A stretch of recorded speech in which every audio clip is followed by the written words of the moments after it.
Episode 22. Hey, I'm not dead, but there will be coughing. What's happening, everybody? Justin, Bridgewater's finest on YouTube, Blockbuster_guy on Twitter, fueled as always by the great folks at NerdTees, and welcome to the playoff semi-final round of my weekly CFL football pick show for the 2018 CFL regular season and now CFL playoffs.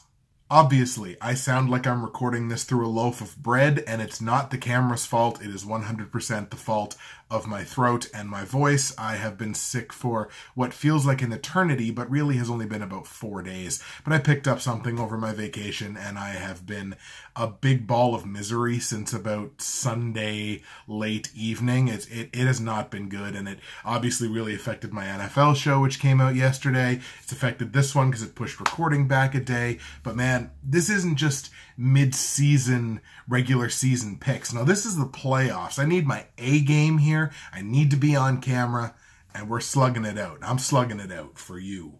This is the first time within that span of like 3 or 4 days where I can actually talk with any kind of regularity. And, word from the wise, and I had to get this from somebody else, peroxide.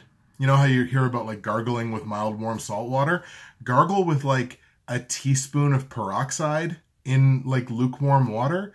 It does wonders for a sore throat, man. Here on the show, we closed the 2018 regular season with a huge bang. We had such a great week in week 21. 4-0 straight up. We were 3-1 against the spread, and we were 3-1 on the over-unders. Vegas released those totals and then very quickly pulled them all back because somebody messed up real bad.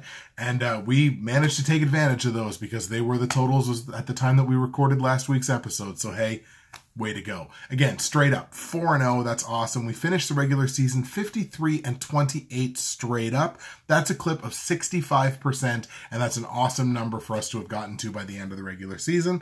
Against the spread, 3-1. We finished 47-34 against the spread, which is also excellent. That has us at a clip of 58%, which I'm comfortable with. I wanted it to be closer to 60, but hey, 58 is a good number as well. Over under 3-1. Finished the season 43-36 with the 2 pushes. That's 53%. Across all of the plays that we had in CFL Week 21, we were 10-2.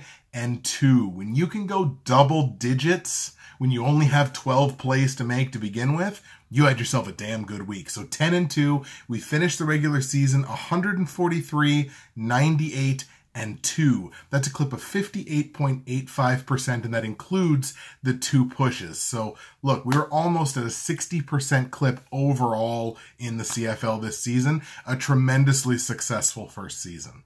But since the YouTube prognostication game is very much a what have you done for me lately, well, let's do something for you now.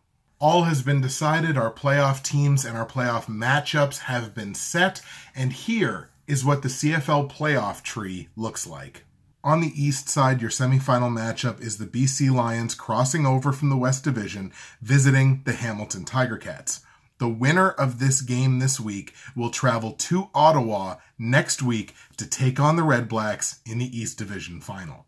Your Western semifinal sees the Winnipeg Blue Bombers traveling to Saskatchewan this week to take on the Roughriders, and the winner of that game travels to Calgary next week to take on the Stampeders in the West Division final. So as I just mentioned, our schedule of games this week, we've only got 2. The BC Lions travel to Hamilton to take on the Tiger Cats, and the Winnipeg Blue Bombers travel to Saskatchewan to take on the Roughriders. Those are your East and West Division semifinals, respectively.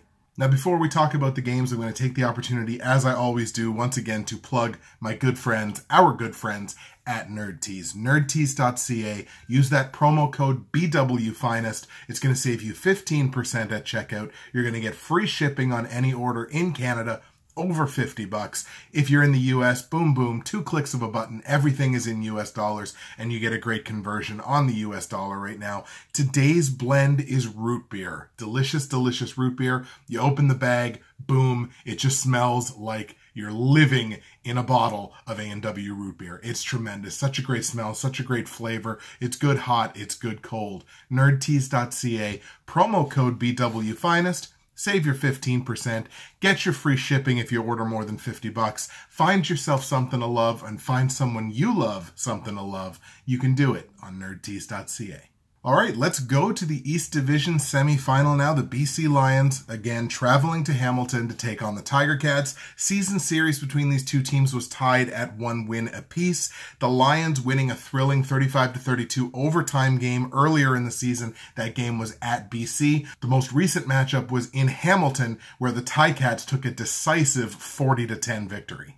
And what I'm going to be doing for each team is I'm going to be giving a do and a don't, because the do's and don'ts were very popular this season. So one do and one don't for each team. I'm also going to take a look at what I call a key edge matchup. And that is something for each team where there's a key and important matchup in this football game where each team has an edge. So let's start with the visiting Lions, losers of 2 straight games and sporting a not very good-looking 2-7 record on the road. As we mentioned, that road record's a little deceiving. They were in quite a number of those games, and more than a few of them had Jonathan Jennings at quarterback, but still, 2-7 is still 2-7. So the key edge matchup we're going to be looking at here for the BC Lions is discipline. The Lions have taken the 4th fewest penalties and the 3rd fewest penalty yardage in the CFL this season. They're going up against a Hamilton football team that has taken the 2nd most in both. 2nd most penalties, 2nd most penalty yardage. So discipline, I think, could be a real contributing factor to a BC Lions win this week. For the BC Lions, do ride what got you here, which is an absolutely suffocating secondary. The BC Lions ranked top 3 in the CFL in terms of opponents' pass efficiency, where they were number 3, total pass defense, where they were number 2, and interceptions, where they were number 1 in the CFL this season. That secondary has been hyperactive, has been very, very good all year long. Obviously, they weren't quite as good on the road, but that's still an incredible secondary, arguably one of the best in the CFL. But if you're the BC Lions, don't squander your opportunities. Points in this game could very well come at a premium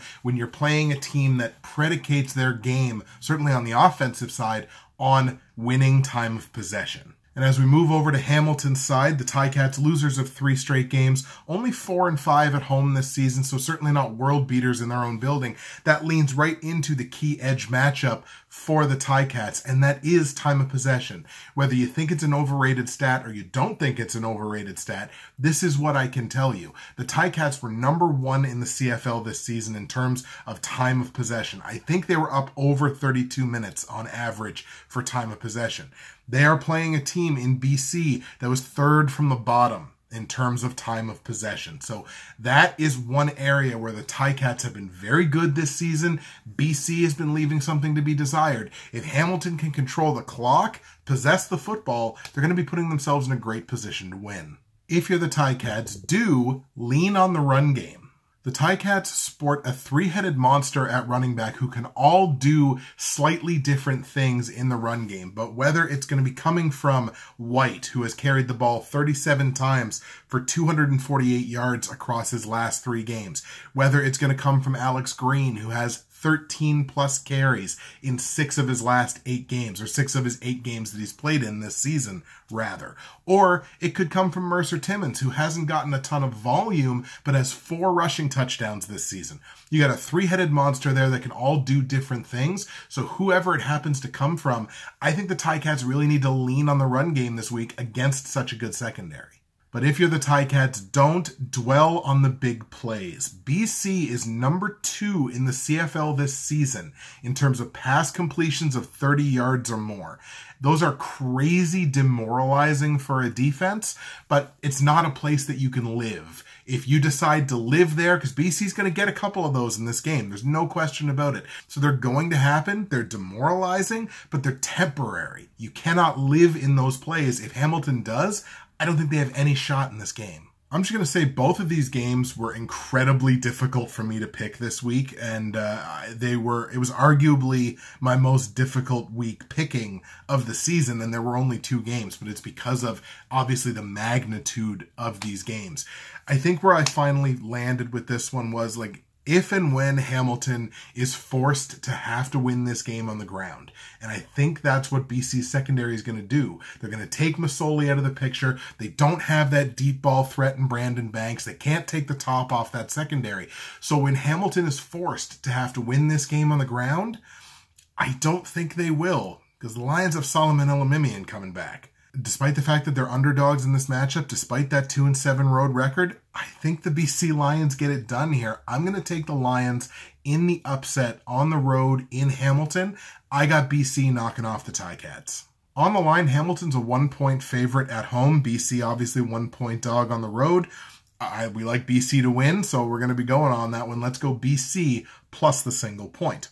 Total in the game is 52, and I kind of just feel like this goes over. I don't think it flies over, but like I could very easily in this game see like a 27-26, something like that. It's going to be a tight game one way or the other. I don't think it flies over, but I do think it's going to go over the 52-point total. So let's take that. We're going to go BC straight up over Hamilton. We're going to hammer the BC Lions +1 against the spread in a game that goes over 52 points. That's the East semifinal. Now we're going to pop back over to the West. The Winnipeg Blue Bombers traveling to Saskatchewan to take on the Roughriders in the West semifinal. Season series here was 2-1 in favor of Saski.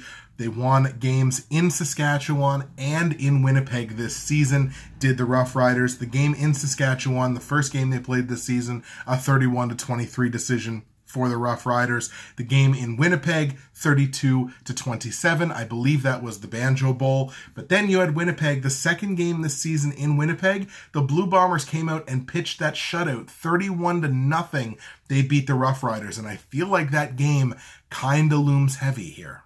Let's start with the Blue Bombers, who lost their last time out. Only have a 4-5 record on the road, so they kind of did their job, but you would have liked to have seen maybe those numbers inverted. The key edge matchup here for me for the Blue Bombers was obvious. It is the turnover game. This was the best team in the CFL this season at generating turnovers. They were #1 in the CFL in turnover ratio at +13, #1 in total turnovers forced, and #1 in points generated off of turnovers.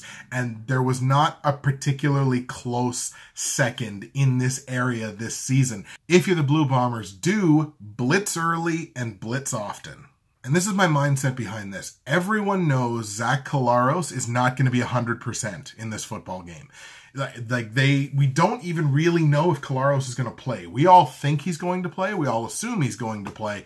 But it hasn't been 100% stated that he's even going to play in this football game. So if you, let's assume he does play, he ain't going to be 100%. If you put pressure and get in the face of a less than 100% Zach Collaros, he is going to make mistakes. He threw more interceptions this season than he did touchdowns. He's going to make mistakes, and the most opportunistic turnover team in the CFL can turn those mistakes into something. But if you're the Blue Bombers, don't force yourself into a situation where you have to rely on the turnovers. You know what they say, they're always there until you need them.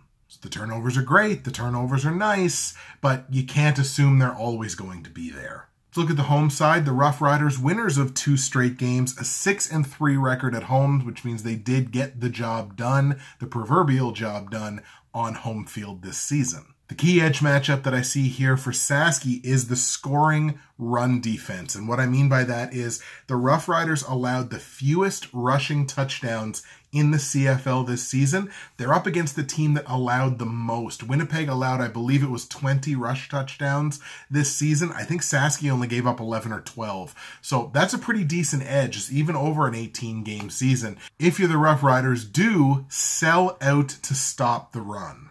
And that ties right into the key edge matchup, doesn't it? But Winnipeg is far and away the best running football team in the CFL this season, and there was not a close second in this one. I think it was like an average of 23 yards per game. They were better than everybody else, and that's spread out over an 18-game season. So far and away, Winnipeg was the best running football team in the CFL. Saski has got to sell out to stop that run, because if they can take the run game away, boy, are they ever going to be in a position to win this thing. But if you're the Roughriders, don't beat yourselves. Saski took the 4th most penalties in the CFL this season, which is not a crazy number, like it's not the most or even the 2nd most, but they're up against the most disciplined team in the CFL this year. Winnipeg took the fewest penalties, the fewest penalty yardage against them. So when you're up against the most disciplined team in the league, every penalty that you take is magnified, and every penalty that you take is one step closer to beating yourself.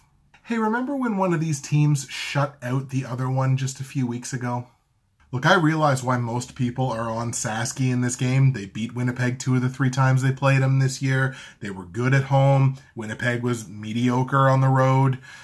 I get why so many people are on Saski, and I get why Saski's a favorite in this football game. I don't know what the quarterback position is going to do. I don't know if Zach Collaros is going to play. I assume he is, but even if he plays, he's not going to be at 100%. I don't have a ton of faith in Zach Collaros when he is at 100%. Why would I have a ton of faith in him when he's not? I think Winnipeg has gotten healthy at the right time. Weston Dressler should be back in this game. I think Winnipeg has got the playmakers on defense and on offense. I think Winnipeg wins this game. I think they're the better football team top to bottom, especially at the quarterback position. I'm taking the Blue Bombers. 2 upsets this week, but look, I'm taking the Bombers to upset the Riders. On the line, Saski's favored by a full field goal, a full 3 points, which makes Winnipeg a 3-point dog on the road. I like them to win, so let's go Winnipeg +3. Total in the game is 52 points, and I'm going to go over on it again. I think the two teams are something like a combined 20, 14 and 2 or something like that, over under, or maybe even 20, 12 and 2, something like that. It's a pretty big number, so I'm pretty confident saying this thing's going to go over. Offensive weapons on both sides. If Collaros shows up and plays, he can move the ball and he can put up points. I'm just seeing a lot of points in this one, so let's go over 52. We're going to take Winnipeg on the road to upset Saski. We're going to hammer Winnipeg +3 against the spread, over 52 points. That's the West semifinal. All right, folks, there you go. East and West semifinal predictions are now in the books for you. We'll go over them here with you one more time. On the East side, we got the crossover BC Lions beating the Hamilton Tiger Cats in Hamilton, taking BC +1 against the spread in a game that goes over 52 points. And in the West semifinal, we've got the visiting Winnipeg Blue Bombers beating the Saskatchewan Roughriders in Saskatchewan. We like Winnipeg +3 against the spread in a game that goes over 52 points. That will set up an East final of the BC Lions visiting the Ottawa REDBLACKS and the Winnipeg Blue Bombers visiting the Calgary Stampeders in the West final. There you go, folks. Those are the picks for week 22, I guess if you want to call it that, but the playoff semi-final week in the CFL for 2018. Thank you so much for bearing with me as I nasal my way through this episode. But look, I had to get on camera for you guys. I had to get this thing out there. That's it for me. Justin, Bridgewater's Finest on YouTube, Blockbuster_guy on Twitter, fueled as always by the great folks at NerdTees, and fueled by your passion and mine for the CFL. In this game of football, there's nothing better than playoff football. So enjoy the games this weekend. Both games go down on Sunday. Just ignore the NFL entirely. Dedicate your Sunday to watching the CFL playoffs. You will not be disappointed.